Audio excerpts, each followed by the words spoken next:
Information Series Module 7, Teeth Throughout the Life Course, Part 2. I'm Dr. Becky, and I'm here with Ready, Set, Smile to talk about teeth throughout the life course, throughout the second part of the life course. So let's review what we learned in Part 1. Oral health needs change all across the lifespan. We reviewed pregnant women. Not only do pregnant women face oral health changes such as gum inflammation or bleeding, their adequate nutritional intake is essential for the development of the baby's future oral environment.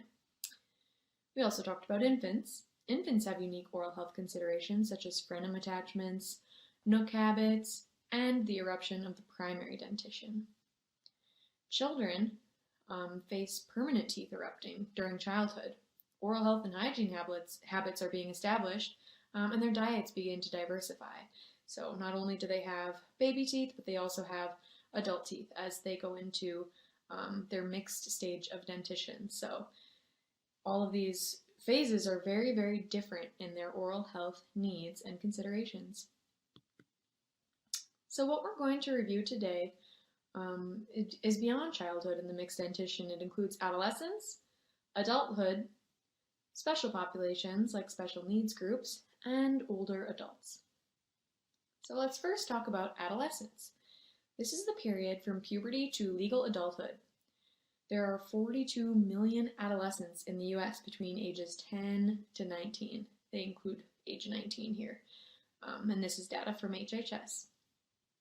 So what are some things to think about when it comes to oral health and adolescence? Well, braces or orthodontics come into play. Sports and injuries are more frequent. The introduction to alcohol and drugs, the introduction to sexual behaviors, and increased independence, and also independence with an oral hygiene routine, and also food choices. And lastly, wisdom teeth eruption. So let's start with wisdom teeth. Around ages 17 to 21, sometimes sooner, sometimes later, third molars or wisdom teeth erupt. Now, many don't quite have the spacing in their mouths to support the full eruption of third molars. So, in addition, erupting third molars can be really difficult to clean, and they commonly develop something called pericoronitis, which is an infection around the gums of the tooth, indicating removal. So, oftentimes, as wisdom teeth are erupting, if your dentist realizes that you may not have the spacing in your arch for those teeth, extraction is often recommended preventively. So just keep in mind that removal or extraction of third molars typically requires an oral surgeon. It is best performed before the molars have reached their full root development, which increases the risk of damaging, surrounding structures such as nerves and supporting bones. Interestingly, when a tooth erupts, it takes about 3 years for the root underneath to fully develop, so there is some time, but this is something to keep in mind. Adolescent groups begin sexual behaviors which, yes, affect the oral cavity. Now, risky sexual behaviors may lead to malicious infections such as HPV, which may increase the risk for oral and pharyngeal cancers. Just keep in mind, HPV vaccination is key for both boys and girls before they begin sexual activity. So what is HPV? Well, human papillomavirus.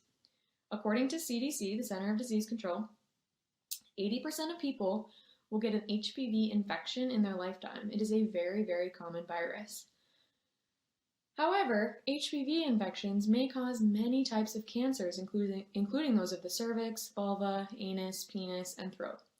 Now, vaccination of young boys and girls prior to the initiation of sexual activities could prevent over 31,000 cancers per year. So this is really, really huge. And just keep in mind, prevention is key. Now, the vaccination doesn't protect from all types of HPV, but it does target the most malicious ones. So it really is important to think about vaccinating boys and girls. Let's also talk about alcohol. Wait a minute, aren't we talking about adolescents? Well, yep, according to the CDC, 30% of high school age students drank alcohol in 2017. That's a lot, that's a third. Children ages 12 to 20 account for 11% of total alcohol consumption in the US. which is a huge, huge amount. Now, additionally, it can be dangerous. 4,300 underage deaths occurred in 2010. So, just keep in mind, excessive alcohol intake may lead to violence, unwanted sex, sexually transmitted infections, pregnancies, accidents, overdoses, and it also contributes to chronic diseases such as stroke, cancers, heart disease, and liver disease. So it's really, really important to teach kids at an age before they initiate these behaviors. Alcohol use and abuse is preventable. Tobacco. 9 out of 10 smokers try their first cigarette by age 18. Every day, 2,000 kids under age 18 smoke cigarettes for the first time. And smoking is the leading cause of preventable death in the US still today. So this is extremely important and something to think about because, of course, tobacco plays a huge, huge negative role on oral health. Tobacco and cigarette ads target teens whose brains are the most vulnerable. They're at the most vulnerable stages of their development and way more prone to addiction. So starting these behaviors at this age often makes them lifetime behaviors because they're ingrained, before their brain has fully developed those processing centers. Vaping, also known as e-cigarettes. This has been something on the news quite a bit lately, so I'm sure that you've heard of it, and I hope that you have. 4.9% of middle school students and about 1/5, over 20% of high school students use e-cigarettes in 2011. Now, e-cigarette use is on the rise, and it is deadly. While vaping is used sometimes as a tobacco cessation or harm reduction tactic to help adults quit smoking, it's now causing an increase in the incidence or amount of new tobacco users among our youngest populations. Adulthood. So according to the US Census data, 61.6% of US citizens are between the ages of 18 and 65, comprising an estimated over 200 million adults.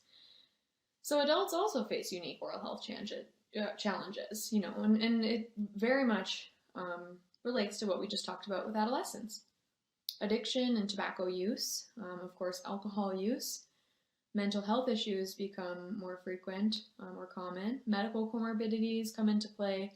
Tooth loss becomes a big factor when thinking about oral health. Lack of insurance coverage, prioritizing their dependents over themselves, whether it be a young child or an older age parent, an increased risk for oral disease, and dental fear and phobia. This isn't the full list, but these are just some of the biggest issues that adults face related to their oral health. So let's talk about marijuana. And I probably could have talked about this in the adolescent section. However, marijuana is the most commonly used illicit drug in the United States. Nearly half of American adults have used it at some point in their lives. Now, studies do demonstrate that smoking marijuana increases the risk for periodontal disease, frequent snacking, xerostomia or dry mouth, and even cancers. But increasingly, marijuana is being used as an agent for pain and anxiety management. Now, 11 states and the District of Columbia have legalized recreational use as of June 2019. And this is data from Pew Charitable Trusts.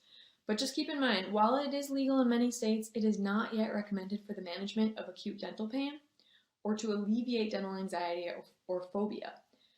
In fact, those who visit the office under the influence of marijuana should really be refused treatment because since they're under the influence, they can't technically consent to treatment.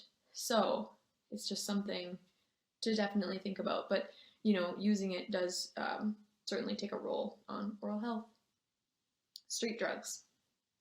Yes, they're unfortunately a huge problem for American adults. Illicit drugs cut across demographic lines. They affect men, women, people of political parties and ethnicities equally. And, whether it's methamphetamine, heroin, crack cocaine, MDMA, I'll note no photos of teeth will be placed here merely to spare your eyes. Yes, it's that bad. Just keep in mind these are extremely, extremely bad for your dentition. Why? Because it becomes the very last thing that people who are under the influence of these drugs think about. So not only does drug use have detrimental effects on the whole body, but chronic use of illicit drugs causes the dentition to really severely break down. TMD, not TMJ. Temporomandibular joint disorder. So TMJ describes the joint, TMD describes the disorder or the disease. This describes the dysfunction of the jaw joint, underlying bone or muscle groups which aid the jaw function. Risk factors for TMD include genetics, stress, habits like clenching or grinding, which is called bruxism, mental health issues, diseases like rheumatoid arthritis or just regular arthritis, and injuries. Now, this is a degenerative process, so treatment is really essential in reducing the severity over time. Dental fears and anxiety. This commonly begins in early childhood and is often learned by parents rather than experienced. Between 9 and 20% of Americans avoid the dentist due to fear or anxiety. Now, this is a statistic from WebMD, but honestly, there are so many different statistics online from so many different websites. I'm not sure which have real statistical background, but some others say 50% of Americans. I mean, it's a huge, huge, huge amount, but just know this is, I'm not sure what data this is based on, but this is from WebMD.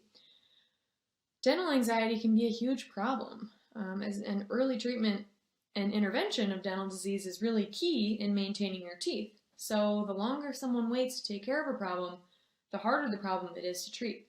The more likely they would be to experience pain if they wait too long. So just something to keep in mind. It's a huge, huge problem for adults.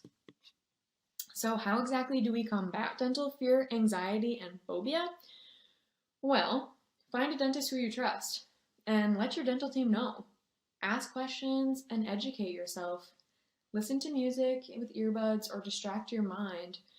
Some offices will offer things like that, but practice mindfulness and breathing, and take many breaks and breathers. Pursue possible treatments like nitrous oxide, conscious sedation, oral medication, conscious sedation, and there's also IV sedation, which I'm sure you've seen a commercial about recently.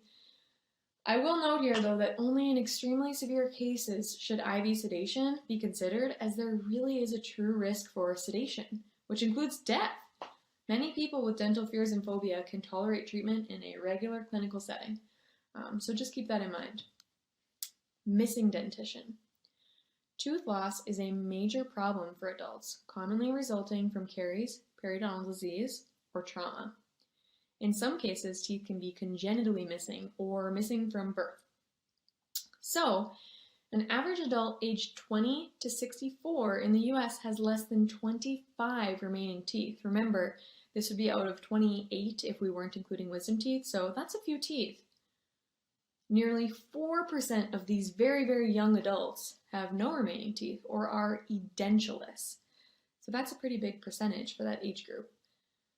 Now, missing teeth, of course, can affect speech, nutrition, eating and chewing abilities, social interactions, employability, quality of life, mental health. So, this is really, really a huge, huge deal for adults. Well, what happens when teeth are lost or missing? Well, full or partial dentures, if you've heard of those, are a great way to replace missing teeth. And those have really been the standard of treatment for a very, very long time for adults. But just remember, dentures are not a great replacement for teeth. They are a great replacement for having no teeth. The age of implants.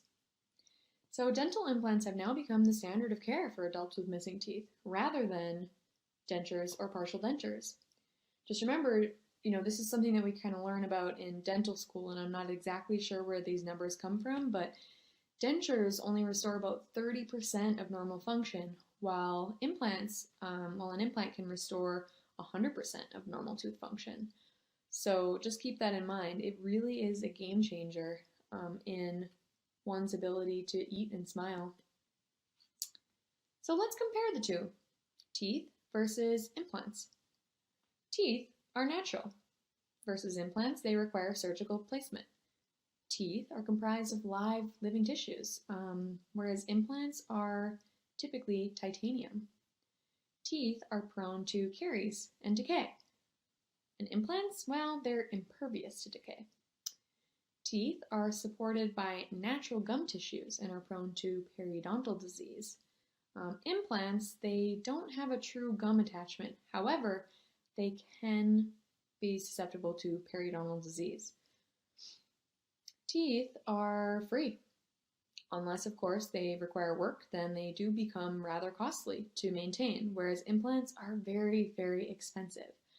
So just keep in mind, it is just as, if not even more important, to brush and floss an implant as it is a natural tooth. You probably paid quite a lot more for it. So implants, the future?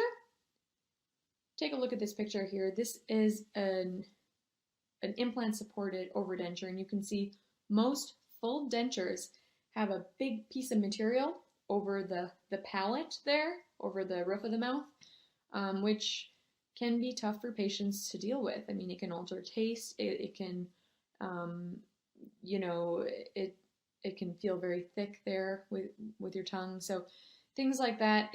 This is a huge, huge improvement. But this right here is extremely expensive to actually have done. So, and if you've seen those commercials, I will just say that no, this really cannot achieve. It can't be achieved for everyone, and it likely can't be achieved in one day. It does require underlying supporting bone, and it's something that really should be done over a long period of time to ensure that the implants heal within the bone well. So we'll get back to adults for a second. Caregiver roles. Adults are responsible for being caregivers for both children and increasingly for older adults. Now, keep in mind that by 2050, the US dependency ratio will shift, meaning that there will be more older adults dependent on adults as there are children dependent on adults in the United States. So while adults are becoming caregivers, their own health and especially oral health needs often become secondary. Dental can be expensive for children and for older adults, and it typically lies in the hands of caregivers to take care of those. So let's take a step back from adults and just talk about adults and children with special needs. First, what is a disability? It's a physical or mental impairment that substantially limits one or more major life activities, and this is from the American Disability Association Act. This includes chronic medical conditions, physical limitations, communication problems, developmental conditions, mental disorders, and behavioral problems. 19% of the population, or 1 in 5 people, has a disability in the US. Children with special needs. So we'll talk about children, and according to the NCES, 14% of school children ages 3 to 21 in 2017 were disabled. Now, children with special needs are twice as likely to have unmet oral health needs.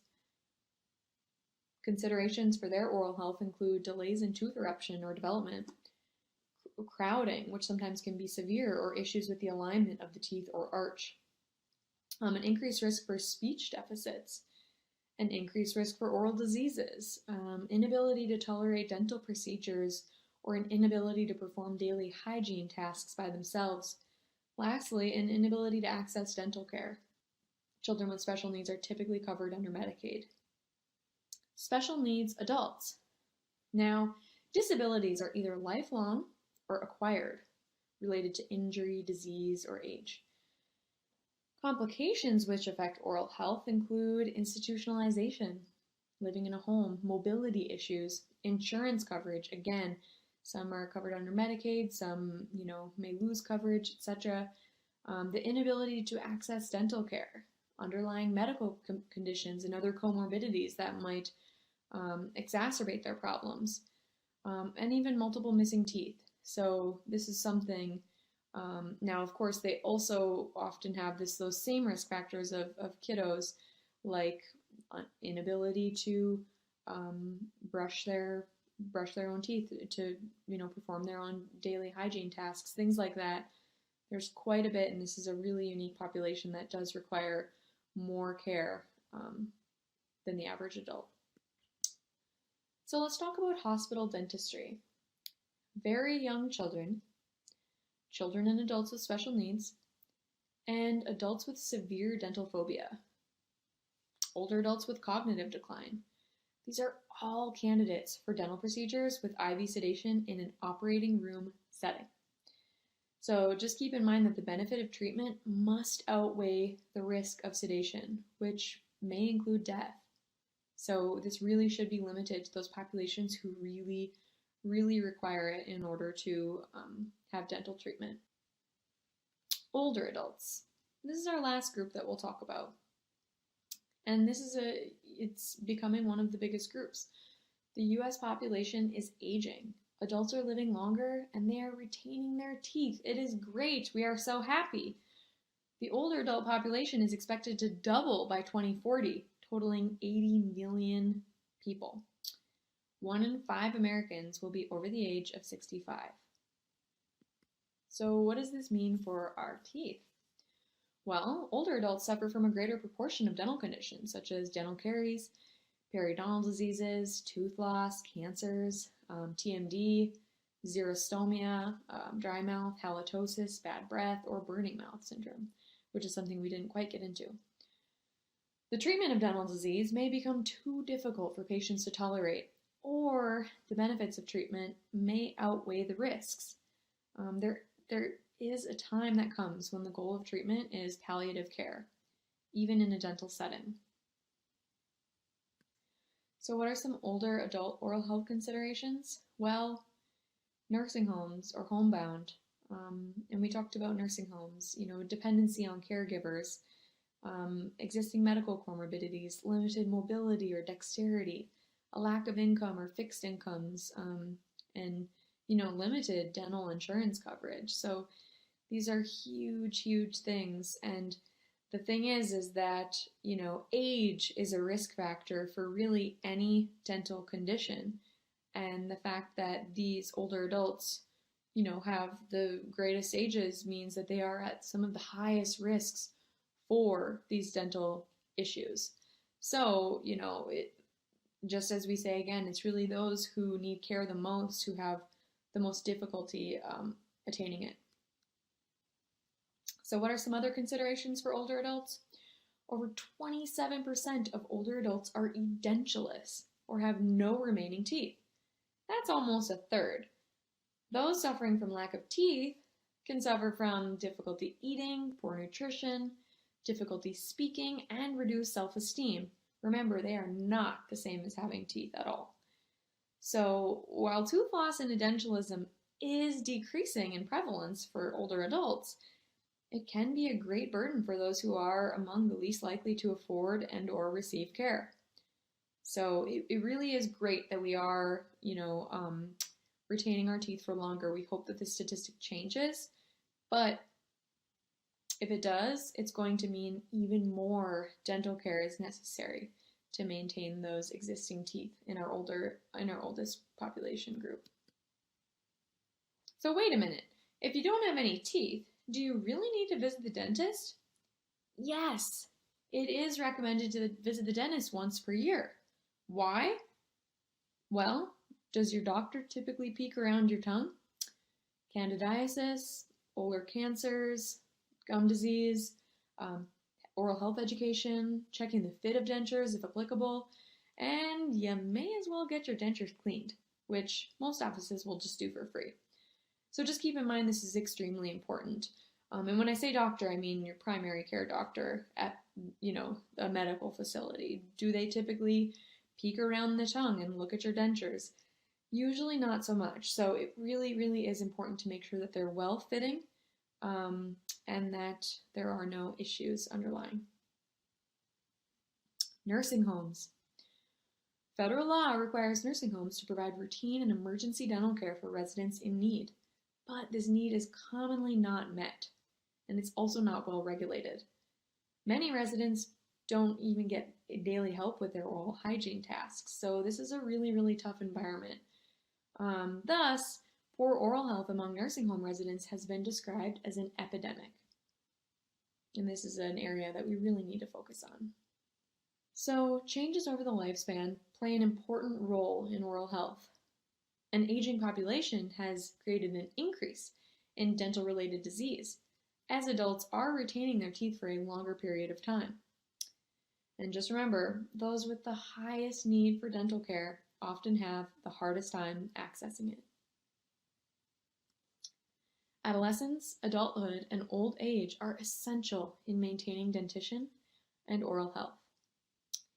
Because taking care of the few teeth we have is essential, buying fake ones or implants is difficult and way more expensive. And your overall health? Well, remember, this is the only life we have. So take care of the teeth you have and take care of the body that you have.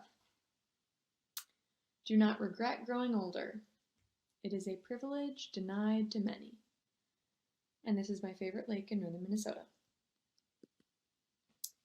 Thank you to our sponsors. With questions regarding this module, please contact breckyhuddleston@gmail.com. We're so grateful for your time and for our sponsors. We will see you next time, and we hope you're enjoying our lecture series. Thank you.